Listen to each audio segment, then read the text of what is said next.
Рядом со мной находится Сергей Ревин. Привет, Сережа. Здравствуй. Ровно год назад, на СВЦ 2011, ты впервые играл за Нави. Тогда еще в качестве замены.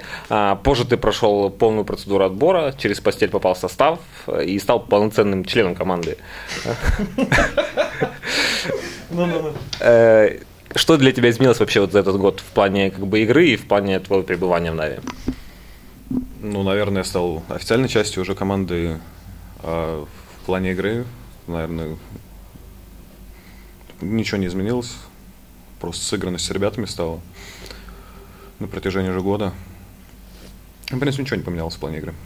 То есть никак, скажем, игра других тиммейтов не повлияла на тебя, на твой стиль игры, скажем, или ты просто вот, может быть, к самой доте начал по-другому подходить? Не было такого? Да нет, все, в принципе, осталось то же самое. Как играл, так и играл. Просто выполняю свою роль, как могу, на максимум возможностей. Ну вот о роли. На СВЦ ты очень хорошо играл. Саппортом играть всегда сложно, поскольку это не так заметно, скажем, когда ты играешь на керри или на соло мид. Насколько вообще сложно показывать высший класс на саппорте? Ну, это от команды зависит. Если команда, все твои три основных, оффлейнер, мидер и основной керри, в роль свою исполняют идеально, то и саппортом играть легко. Если они фейлят, то и саппортом играть намного тяжелее. На турнире вот на этом не было особой конкуренции. Как тебе в целом СВЦ 2012? Ну, турнир плохой, не знаю, команд организаторы, не знаю, нафейлили, привезли даже не средний, команда не среднего скилла из Европы. Приехали парни из Косово, Алжира, но они не дотягивают до уровня, хотя бы который мы показываем. То есть было сложно играть вот в плане без конкуренции, да? Было очень сложно играть. Очень сложно. Ну, ты сам все видел прекрасно. Только одна команда Dignitas и вот этот микс французский с датчанами. Shiba Gaming. Да. Но, тем не менее, Shiba Gaming дали вам бой. Это все-таки, так скажем, остатки MTW, ну, если можно так сказать. Как ты вообще вот к их стилю игры отнесешься? Да, на самом деле, там не хочу выпендриваться, ничего, они не давали нам бой. В первой игре мы просто сами играли. Так, на отвали. Вторая, третья игра, все расставило на свои места. Там очень были две быстрые игры, довольно. Они сдали, все поняли. А перед своим турниром у вас не было буткемпа здесь, насколько я помню? Не, мы тренировались онлайн. Там пару дней.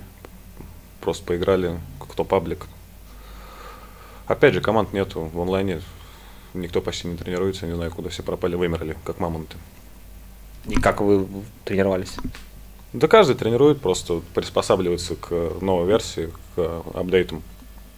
А ты не можешь натренировать свой там тимплей уже, он уже за год поставлен. Ну, все, в принципе, игроки понимают, что надо делать, надо там 1-2 дня поиграть, чтобы опять привыкнуть друг к другу, потому что ты, когда играешь в паблике, ты играешь с другими людьми. Мне там, допустим, с Саньком один день надо поиграть, чтобы мы опять поняли, кто из нас что делает. И все. Тренировок особо таких нету. Против кого тебе наиболее сложно играть вообще? Вот против какого героя? Против Дисраптора. Меня этот герой просто раздражает. Особенно возвращалка Гримс. Потому что может решить там исход, что-то там, пушку тебе могут забрать на халяву из этой возвращалки. Просто когда суппорт далеко заходит, тебя возвращают, и 4 на 5 приходится пушку отдавать, или там Рошана. Это самый, наверное, раздражаемый герой в доте, который есть. Ну, не сам герой, а вот этот спел именно. В принципе, он привязан к этому герою, поэтому, значит, этот герой раздражает больше всего. Ну, а Бэтрайдер, Джакира, они сейчас их выделяют больше всего из всего пула. Да нет, в принципе, без разницы, против какого героя играть, если ты грамотно занимаешь позицию, как суппорт, то вообще нету разницы, против какого героя играть, и пофигу. Ну, вот о грамотности. Ты на ТХД во время игры брал первым предметом даггер. На саппорте обычно это не берутся. Почему? С чем было мотивировано такое? Да, у меня на протяжении всего турнира мы играли, я же тебе говорил, против таких команд, против которых можно собирать, в принципе, любые темы. Я там весь турнир бегал с Яшей на суппортах. И в этот раз мне захотелось даггер просто купить. Это ничем не аргументировано, просто захотел, купил. И все. Понятно. Наверное, еще до International 2011 команда как бы заняла такую позицию, что всегда выходит в финал. То есть, не помню, с какого турнира, по-моему, с Asus еще, вы стабильно занимаете первые и вторые места по второй доте. То есть стабильно выходите в финал. Расскажи, как ты видишь вот эту формулу успеха, почему вам удается такие стабильные результаты держать? Ну, во-первых, команда не меняет состав на протяжении уже долгого времени. Парни еще до меня играли. Сколько там? 3 месяца, по-моему. Вот. Еще плюс со мной год и 2 месяца. Это уже 1,5 года получается. Что еще можно приписать к этой формуле успеха? Капитан хороший. Мне нравится играть под руководством Пупея. Он очень отлично понимает доту, видит все аспекты. И вообще, все игроки скиллованы. Это, наверное, и есть формула. Понятно. Стена падает. Могу подержать. Смотрите за играми G-лиги? Да, посмотрим иногда, там интересные матчи с вообще какими-то бешеными пиками. Дима вчера посоветовал игру ДК против ЛГД, по-моему. Я не помню. Вот как раз собирался посмотреть по приезду в Москву. Там они интересно играют, и у них есть чему поучиться, они какие-то новые фишки нарабатывают. Так что можно у них какой-то опыт взять. Ну, а в целом, что можешь сказать о стиле игры азиатов? Конкретно, вот, может быть, если ты не совсем смотришь как бы, игры G-лиги или еще не смотрел, но в целом, почему, вот, скажем, китайцы ничего не могут сделать, там, скажем, с хуком Пуджа? Меньше ошибок, они выполняют, у них меньше агрессии, они работают все как по плану. Пушка, пушка, пушка, пушка, пушка, пушка, никто не отдается, нету там тупой отдачи, как у нас может произойти. Просто где-то отдался, и поэтому игра там уже на 5 минут дольше может идти. Потом опять кто-то отдался, и мы играем не вместо 15 минут, играем 35 минут. Вот. Они такого себе не позволяют, играют очень спокойно, без фейлов. А насчет хука Пуджа, это герой такой жесткий, он просто инстант тебе дает преимущество и что в дефе, что в нападении. Он, конечно, один, когда там Дэнди иногда загуливает, бесполезным становится. Вот. В принципе, они, наверное, боятся его, потому что Дэнди, наверное, один из самых лучших пуджов в мире. Китайцы, насколько я знаю, во время вот International, который был, много об этом не говорили, но они начали анализировать вас во время вот самого турнира. Скажем, там у вас была какая-то ситуация с Нагой Сиреной, что вы просекли фишку, потом они просекли фишку. Вы учитесь у них как-то, берете какие-то, принимаете какие-то моменты? Каждая профессиональная команда, она когда встречается на какой-то стадии игры, на каком-то чемпионате на LAN, они по-любому, даже не смотрим реплеи, сколько смотрим пики и вообще, что команда делает, представляет из себя. У каждой команды, допустим, в Европе, у каждой команды свой стиль игры.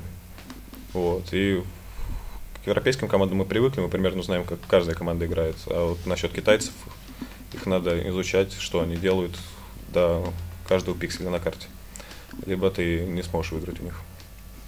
Европейские команды, у них сейчас очень нестабильные составы, насколько я знаю. То есть вы, наверное, больше знаете как бы стиль игры европейских команд, чем именно самых команд. Как ты думаешь? Именно не команда, а, наверное, игроков, кто как играет, потому что уже... Игроки одни и те же.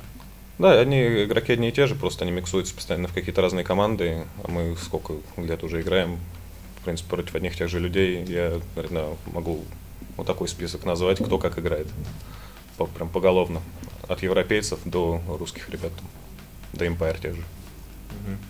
Впереди у вас точно один турнир, DreamHack. Под вопросом, насколько я знаю, еще турнир в Стокгольме как-то. Хор. Будете на него ехать или как ситуация с ним обстоит? На DreamHack собираемся, да. Zero Gravity уже все согласовал, а вот насчет туркапа у нас 50 на 50, все под вопросом. Как бы DreamHack будет по составу пожестче. Это как бы в принципе сейчас самый сильный турнир среди европейских команд. Как будете к нему готовиться и как бы чего ждешь? Понятно, победы, но может быть каких-то фишек, там, допустим, новые составы с индеренсов соберет что-то. Какие лично свои ожидания от DreamHack? Да каждый будет тренироваться, какие-то опять свои наработки делать. Главное, чтобы не было вот этих тупых матчей Best of 1, чтобы она также проходила, как прошлый DreamHack летний, чтобы группы и потом все игры Best of 3. Потому что в Best of 1 на таких турнирах может происходить все что угодно. То же самое, как в том году на СВЦ мы чуть не проиграли этот полуфинал Monkey Business. Так что лучше, чтобы все было best of 3. Понятно. Ну и последний вопрос. Какая у тебя оценка была в 9 классе по физкультуре? 5. Красавчик, поздравляю. У меня ниже 5 не было в физкультуре. Спасибо за интервью, удачи. Давай.